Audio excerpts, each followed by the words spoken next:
bakka waaqayyo hin dandeecha siif hin danda'ama dheetan achuma taa'ala san wanti sun yaas garuu waaqayyumatu beeka ani hin beeku wanta isa waan arge isa wanta garaa koo keessaa taa'e mirrimaan namaa kana sin baata jedhee yaadu yaa saba waaqayyo.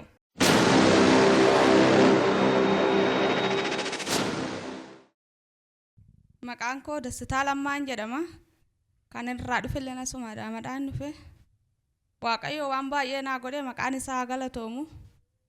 Asumatti oduman asuma jiru raajonni achumatti siif jijjiiramee naa jijjiiramee jira jedhime kakkaadhu naan jedhanii naa jijjiiramee jiran jedhe.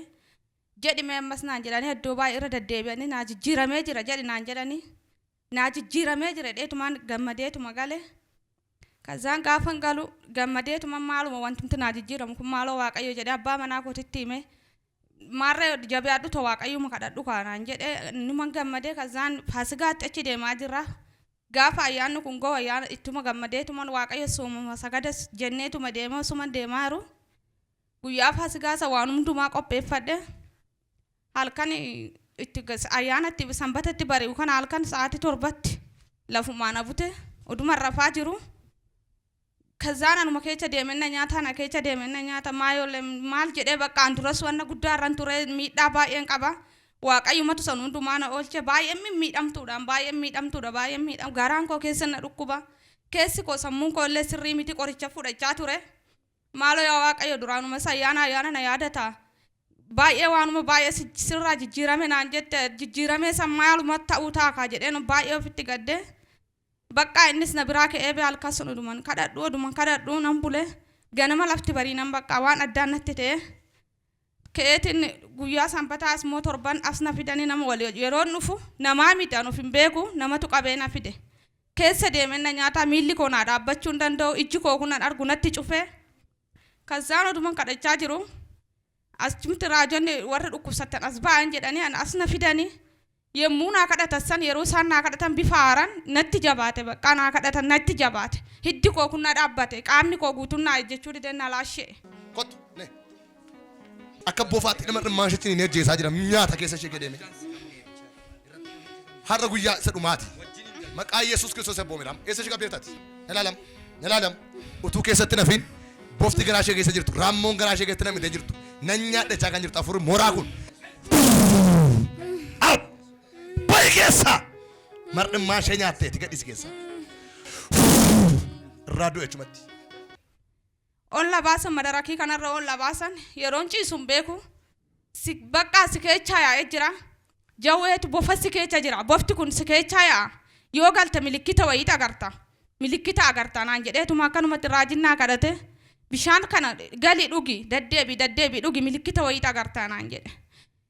Ani milikkita san sa'aatuma sanittuu nan arge maalin arge yeroo dura hiddi koo naan dhaabbatu harki lukti koo guutuun hin dhaabbatu ija kootiin ilaaluu hin danda'u nama waliin nan dhufe namatti hirkadhee nama qabee na fide yeroo madarakii kanarraa olla qaban nan dhaabbadhee nan ejjedhee miilli kootis harki kootis ijji kootis naabbaname maaloo yaa waaqayyo kanumatu ta'eedheetiin bakka annaa ta'ee jira bakka annaa keechaa yaa'ee jira ammayyuu jedhee tasanumatti gammadee gale galgala san milikkita san arguun qaba waaqayyo arruma na agarsiistaadeetan hin rafne.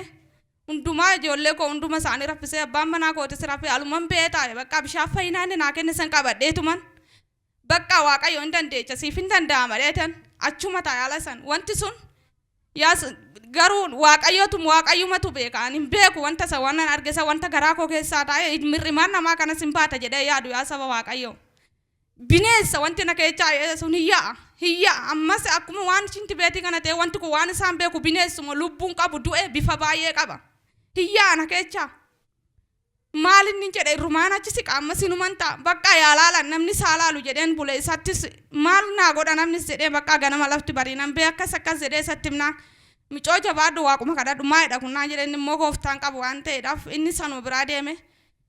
Saba waaqayyo garaan koo qulqulluu ta'e midhaan hin nyaadhu dhugaa waaqayyo soba sinitti fakkaata yeroon akkatti dubbadhu akkanitti dhufe akkanitti yeroo san jiraadhe ani immoo dhukkuba kana.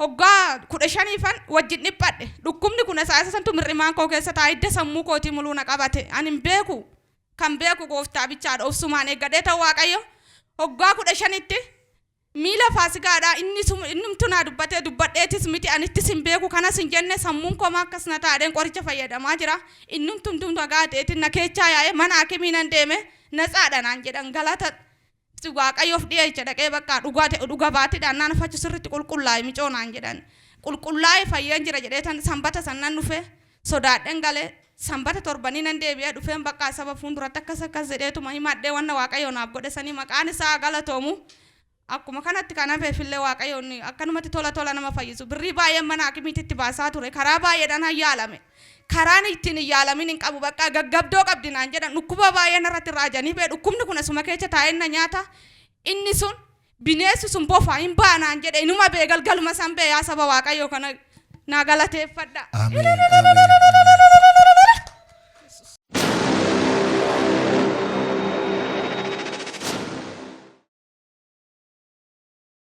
Waggaa meeqa dhukkubsatte?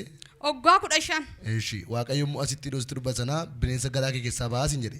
Bofa garaa kee keessa jira hin baa milikkita hin agarta galgaluma kana naan jedhe. Galgaluma isa teessee eegaa turte hin beesi keessa. Galgaluma sanna keechaa yoo furmaatan kenniniif jechuudha sa'aatuma torbatti na sii galee.